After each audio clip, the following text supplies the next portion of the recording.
Okay, good morning Furies. So this is the second video looking at mental toughness. So hopefully you found the visualization one useful and have had a go at it. I mean, I haven't heard anybody give me any feedback on that, so yeah, I found that useful, or not quite sure, or you got any ideas. So if you do have any want any help with it, just give us a shout. So we're just going to look at mental toughness. Now, mental toughness is such a vast subject. I'm only going to focus on a couple of aspects of it. So we're going to look at later on, and we're going to look at goal setting, and we're going to look at positive thinking. So mental toughness, a bit of resilience, and what I've read is the top sports people in their field have all made mistakes at one time or another, and they just say it's a learning experience from that mistake. So Michael Jordan for missing shots, you know, the list goes on. You can find them for yourself. So it's okay to make mistakes, it's okay to fail. It's about what we do from that point onwards, and just learning from those mistakes and just improving our game overall.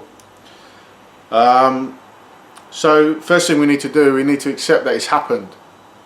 Okay, it has happened. I've knocked the ball on, I've thrown a forward pass, I've dropped the ball, or I've knocked the ball on, or whatever it is, and I've accepted that that's what's happened, because there's nothing I can do about it. That's out of my control now. So I've accepted it, and now it's I'm making a commitment to actually rectify it. Now what that means for me is I've knocked the ball on, what am I going to do now?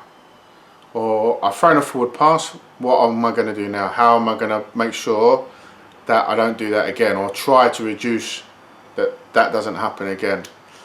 So it could be seeing the ball, so I'm taking a pass from the side here, and I'll get my hands up towards the ball. So hands up, see the ball into my hands, and just taking it forward from there, either giving a pass or carrying it straight on. And that can be done at any stage. Training, during a game, you know, if you knock the ball on twice in the first 5 minutes of a game, does that mean that you're going to do that for the next 75? Not really, you know, unless you think that way. So have your hands up, see the ball on, take it on from there. So accept it, it's gone, can't do anything about it. What am I going to do now? So, and the next thing I want to look at is what they refer to as feedback with friendly eyes. Now what that means is we can be our own worst critics. We will, oh, I knocked that ball on, or I dropped that ball, or I threw a forward pass, or I threw a pass and the opposition player went and scored. And I'm not going to do it again. I'm not going to throw a pass. I'm not going to catch the ball. I don't want responsibility for it. In actual fact, what you need to do is just say, take a step back and say, right, okay, that's what happened. Did I have my hands in the right place? Did I have my elbow high enough when I was making a pass? Did I get my shoulder in close enough to make a tackle? You know, and just trying to look at little bits, but not being so critical of yourself. We are, as people, we are overly critical of ourselves. We always tend to focus on the negative rather than, I've made 5 great tackles up to that point, but I've missed one, or I've let the player through. So try and focus on the positives, but just be neutral on yourself when you do it. Almost like you're standing on a sideline. You know, take a bit of time, nice deep breath.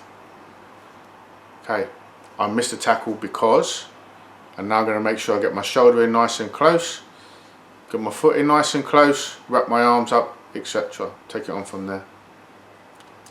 So part of the mental toughness they look at is the 4 C's. Now again, I'll go through them, but we're only going to focus on one for this.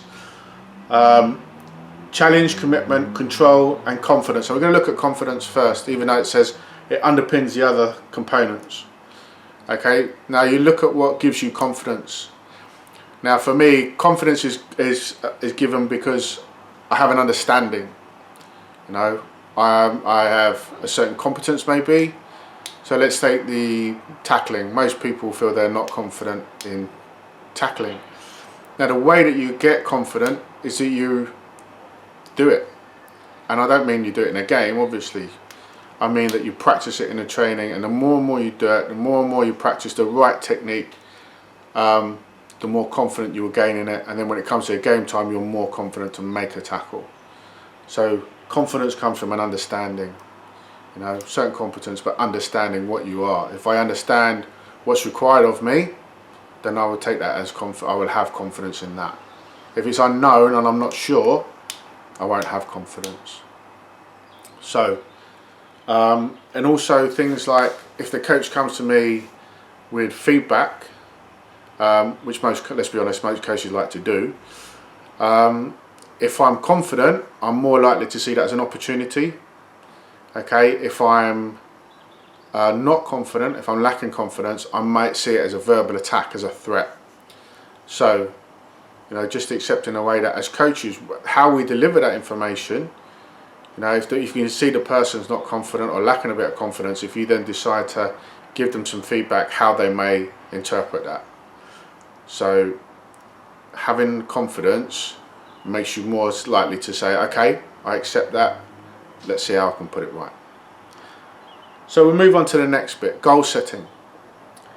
Goal setting, pretty straightforward, okay, but really valuable, because you may say the objective of today is to win the match, you know, and I would only use goal setting for the game. Because with training, you never know what you are going to be doing. I may not be 100%. Coaches have got their session plan, but you're not sure whether you can incorporate your goal setting into the session plan. So with a game, you know what's likely to come. So goal setting could be, I'm going to make 3 tackles. I'm going to make 4 passes off my left hand, which would be my weaker hand. I'm going to carry the ball 5 times, or look to carry the ball 5 times, and it's got to be stuff that you control. You know, if you couldn't necessarily say I'm going to catch the ball at a line out when the hooker may overthrow it, or whoever's throwing the ball in overthrows it, or your lifters don't get you high enough. So it's got to be really stuff that you can control. So a prop saying I'm going to score 10 tries today, well, that's unlikely to happen due to the nature of their position, how far out they may be, lots of different variants out of their control. So it's stuff that you can actually say to yourself, well, if I get myself in this position, I'm going to look to carry the ball 5 times or make X amount of tackles. And then just once you've done that, so that would be before the game starts. After the game, once you've had your shower and you've calmed down a little bit, you just self-evaluate yourself. Did I make 3 tackles? Well, actually, I made 5. I made 5 and missed 1. We'll focus on the 5 that you did make. Were they good tackles? Were you happy with the tackles? You know, what technical aspects could you improve? Well, 3 of them I got my shoulder in. 2 of them I just latched on and grabbed on and just prayed and held on for a bit before they fell over. You know, just being honest with yourself. So did I meet the target? Yes, I did. Or no, I didn't. What am I going to do? What am I going to take in for the next training session and the next game? And then obviously you can increase it. So then we look at positive thinking. Now, positive thinking is absolutely vital, because if you start to think negative, you will start to go in on yourself and you'll stop trying to play rugby. I mean, you can see teams that they'll be defending a 3-point lead, or in football they'll be 2-1 up or whatever it is, 1-0 up, and they'll actually stop trying to play football or stop playing rugby. Rugby players tend to hoof the ball far away from their try line and make the opposition attack. Well, all that happens is they get the ball, and rather than trying to play a bit of rugby, they kick the ball away and the ball comes straight back again. And then they kick it away again, it comes straight back, and they just amounts pressure, and eventually what happens is there's a more chance that they're actually going to concede points. So in football it's the same thing. Hoof the ball down the field, give it straight back to the opposition, who just come back and sit in your half and just camp there. And you can't get out because you're not actually trying to play football, you're just trying to relieve the pressure. So positive thinking. You know, still trying to play positively. So the examples I've got, the next pass will be my best pass. You know, always focusing on that next bit to a certain extent. We don't want to get too far ahead of ourselves. You know, we don't want to start thinking about the result of the game in minute 1. So I've made a pass, it was a good pass, the next one's going to be better. You can apply that for anything. I will play with passion and purpose. So before I've stepped on the field, I'm going to have a real sense of, this is my game. I'm going to try and do my best, and nobody can ask any more of that. If you can come off the field and say I gave everything, okay, this 110% is absolute nonsense. What you do, if you give your best, if you try your best, nobody can ask any more of you. Okay. So I'm going to take that onto the field. I'm better prepared than my opposite number. You know, my training. You know, you don't really tend to focus on the opposite player. It's about what you can control. And we'll mention that in the next video actually. We look at control. So the only thing that you can really control is yourself. Opposite players, other teammates to a certain extent. You may have a word with them, but you can't control them physically.